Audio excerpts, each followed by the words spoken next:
CBSE ಇಂದ class 9 ಮತ್ತೆ class 10ಗೆ ಇದು big change update. May 15th ಅಂದ್ರೆ ನಿನ್ನೆ ಈ ನೋಟಿಫಿಕೇಶನ್ ಬಂದಿರೋದು.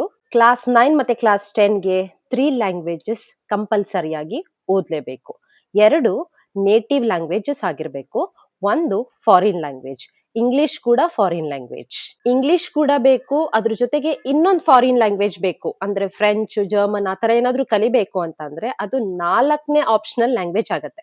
ಆದ್ರೆ ಒಂದ್ ಗುಡ್ ನ್ಯೂಸ್ ಇದೆ, ಕ್ಲಾಸ್ 10 ನಲ್ಲಿ ಥರ್ಡ್ ಲ್ಯಾಂಗ್ವೇಜ್ಗೆ ಫೈನಲ್ ಬೋರ್ಡ್ ಎಕ್ಸಾಮ್ ಇರೋದಿಲ್ಲ, ಬರೀ ಇಂಟರ್ನಲ್ ಅಸೆಸ್ಮೆಂಟ್ಸ್ ಮಾತ್ರ ಇರತ್ತೆ. ಆದ್ರೆ CBSE ಸರ್ಟಿಫಿಕೇಟ್ ನಲ್ಲಿ ಮಾರ್ಕ್ಸ್ ನ ಮೆನ್ಷನ್ ಮಾಡ್ತಾರೆ. ಕೆಲವು ಕೇಸಸ್ ನಲ್ಲಿ ಇದು ರಿಲ್ಯಾಕ್ಸೇಷನ್ ಇದೆ.